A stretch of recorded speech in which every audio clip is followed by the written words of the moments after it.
Hey guys, what is up? It is me, Pagey, here once again with another video on DC TV and more fallout from Crisis, because Supergirl and Batwoman were on earlier on, and some crazy stuff went down, specifically on Supergirl, but also I think maybe one of the crazier ones was actually on Batwoman, even though it was minimal. So we're going to go over all of it. Of course, if you've not watched the episodes, maybe don't continue. But yeah, it's up to you, I guess. But of course, if you're going to enjoy the video, it would be awesome if you could drop a like on it to show your support. And of course, let me know in the comment section down below, what were your reactions to this? Do you have any maybe differing theories, especially on the Batwoman one? Sorry, I think that's going to be the one that has the most theories around it. But yeah, let me know all of your opinions in the comment section down below. So we'll go over Supergirl first, and we'll finish off with Batwoman. So Supergirl had a lot of post-Crisis stuff, whether it was just referencing Crisis or actual, effects from Crisis playing out. So, they figure out, or they make it pretty clear that those close to our characters, I guess, remember pre-Crisis, but restoring the memories around the world is too much, apparently. Now, Lex Luthor, for example, wouldn't have remembered it, but Lex gave those memories back to her, and he also gives those memories back to his mother Lillian, which we'll come back to in a second. So all the three Luthors that play a part in the show, well, they have all memories of pre-Crisis and obviously all of that. The funny thing is that Lex Luthor has no memory between, not a lot of memory. He knows some things, I guess, because he's finding it now, but a lot of the events between his death and when he came back, he has no recollection of, which I think is sort of funny. Now, this episode was actually a very big Brainiac 5 episode, which, I'd seen the promo images and I'd seen that it was sort of like that, but I didn't think it would be this Brainiac 5 centric, and he has a crazy episode. I actually couldn't believe it, but we have multiple Brainiac 5s in this episode, one of them being a female as well, which is actually played by the sister of Jesse Rath, who plays Brainiac 5. Megan Rath is his sister, and she played Brainiac 5, and obviously they look alike, so it worked. Now, one of them actually dies, and we're like, okay, what's going on there? And they said that he's being killed by the anti-life equation, and I was like, okay, what the hell is Darkseid going to show up or something like that? But one of the big issues is that they can't actually read the multiverse. Now, they believe there's only one Earth remaining. Now, I believe that Flash is also going to reference this. However, Flash isn't on for another 2 weeks. So, Flash is usually the show, which is the big, the multiverse show because of Barry's abilities and stuff like that. But Supergirl is sort of hinting at what the Flash will deal with as well. Whether they're able to, read a multiverse, because we know there is one following Crisis. It's just that due to all the science changes, and I guess the vibrational frequencies, which is referenced in Supergirl, the multiverse is very, very hard to read. So maybe Flash and Cisco and all of that might be able to get around that and actually be able to read it, but that's for us to wait and find out, because at the moment they believe they're the only Earth remaining, and a lot of characters that don't even belong on this Earth that are still somehow involved here believe it's the only Earth as well. But those characters I'm referring to are doppelgangers of characters that we've seen in the past, like the witches that brought back Rain and stuff, everything, and there's multiple of the same character, which involves all the, I guess, the Brainiacs as well. But they're essentially stranded from their lost homes. It's basically multiversal displacement. That's probably the best word to put it.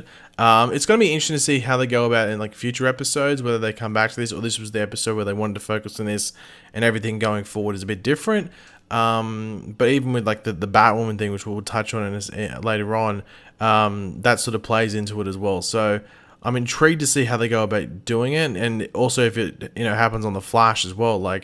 Could a firestorm from a different Earth or something show up? I'm intrigued to see what they do. But one of the Brainies bottled his Earth just before it was actually hit by antimatter, which is very similar to, I guess, Kandor, and which is what the Brainiac did to Kandor. Now, we actually do learn about our Brainiac 5's past and what his mother did, and the precautions that his father took, which is sort of restrained him, or restricted him, I guess you could say.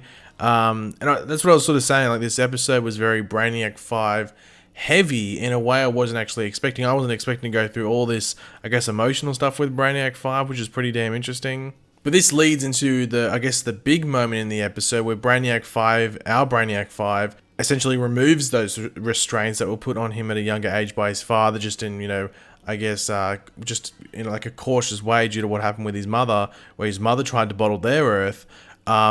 And he becomes a comic accurate looking Brainiac 5. I was not expecting that. I remember when the first look at his Brainiac 5 came online, it looked, I'm going to be honest, terrible. I remember doing a video about it going like, what the hell were they doing? This doesn't look like Brainiac 5. Where he was like the blue and the white hair and stuff. I just hated it. But now he literally looks like comic accurate Brainiac 5. Green skin, the blonde hair, the suit change. You got a new suit, and even all the other Brainiacs when they leave, when they like, because they're not actually there.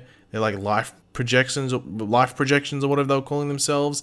So they're attached to the quote unquote big brain, but they're not actually properly there. So they actually give like the little things that actually create the dots on his suit, which I thought awesome. I wasn't expecting it in this episode, and it was just so surprising to see. I thought it was really cool because I never actually thought they'd actually get to that point where we have this comic accurate Brainiac 5. So to just see it happening on screen, I thought was just really, really cool. But just before the female Brainy basically goes away, I guess you could say, she warns our Brainiac 5 about Leviathan and Lex Luthor and what went wrong on her world.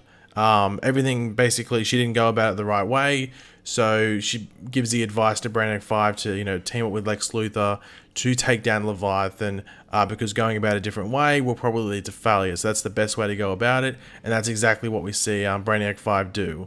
Now, speaking of Lex Luthor, we actually see him and Lena partner up. Obviously, it's not the most, I guess, trustworthy partnership. It's more of like a, you know, beneficial partnership between the two. But also that brings in their mother, Lillian, as well. Lillian Luthor's a part of it. So the three Luthors are all in this plan together. It's, well, it's probably going to get, I guess, evil, but it's also important to remember that the public sees them as good people. No one's like really, you know, shifty or has like shifty thoughts about Lex Luthor. Everyone sees them as good people. They, you know, co-own the DEO and everything like that. They're seen as like protectors of the world, I guess you could say, due to that. So they got a very good image. But of course, we see William very unsure about Lex Luthor, finding out that Lex wanted to buy something, wasn't able to go through with it, so he ended up, the person that was that owned the company mysteriously ended up dead. So William's a bit, sus about it or suspect about it. So now Kara has an ally that she can use against like the potential takedown of Lex Luthor. So it'll be interesting to see how that plays out. I think they'll probably keep Lex around for a while. Apparently people are saying he's there for the whole season. I don't know if that's 100% true or not, but it'd be interesting to see how long he sticks around for. But one of the big surprises of the episode was when Brainy and Lex are talking to each other about the Leviathan thing, and I guess teaming up for that. They need some information on Leviathan, so they need someone from the future, and there's actually a doppelganger that is being captured who's from the future, and that's actually Win. Win's doppelganger from the future has come back, and he will have information, I guess, that's needed on Leviathan, which was surprising. Obviously, I think we all knew, if you followed Supergirl, that Win was coming back, but it's still surprising that was the way that they were going to do it. So, be interesting to see how all of that plays out.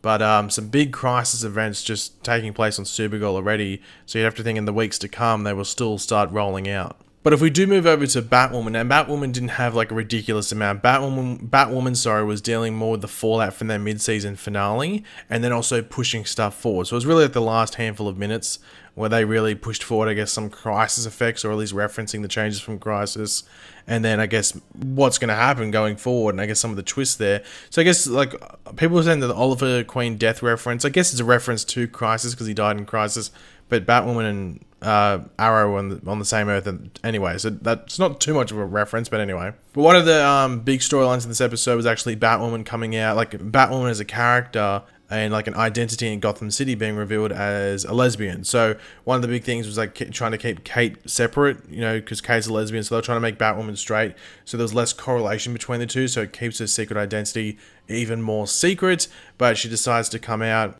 as a lesbian for a couple of reasons. But the cool thing is that the article that went over that was actually written by Kara Danvers. So Supergirl wrote the article, went through Catco, and there's even a couple of references to like Star Labs and stuff on the newspaper article, the newspaper cover of Catco, which I thought was pretty cool.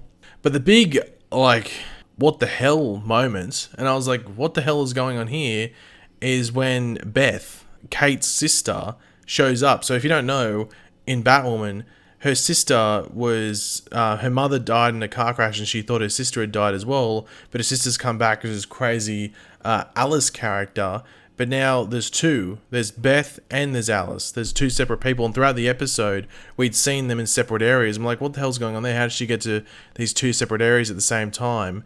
But it's because there is actually two different characters. So, big crisis change there. Obviously, in Supergirl, they're already referencing to the doppelganger thing from like the Earths merging and stuff. So now we have it with Batwoman and the character of Beth. Who knows if we're going to see it with the characters on like Flash and stuff like that, even on Arrow, even on like Black Lightning, I guess, as well. It's going to be crazy to see what happens, because I don't think any of us are expecting them to go down the doppelganger route, where maybe multiple of the same person could exist on the same Earth. That maybe there'd be like a merge of personalities, so someone would have certain traits of that, but they're separate, which is crazy, and I don't know how they're going to deal with that. I'm intrigued as hell, and they've sort of opened up a can of worms, but it's a can of worms that I think we're all happy that they've opened, because it just gets you thinking. But yeah, that's pretty much the wrap up in regards to Batwoman and Supergirl from today in regards to the crisis changes and what's going forward. Insane for the most part, very, very surprising in a lot of different ways, and I can't wait to see what Flash does, and even what Arrow does. So, and even maybe even Legends and Black Lightning over the next couple of days, and also when Flash comes back in a couple of weeks. But yeah, if you enjoyed the video, guys, it'd be awesome if you could drop a like on it to show support. Let me know in the comment section down below your various opinions on this. What were your reactions to it? Do you have any theories, especially around the Beth stuff and even some of the stuff on Supergirl? Let me know in the comment section down below. And of course, if you are new to the channel, make sure to subscribe. And yeah, I'll catch you guys later. Goodbye.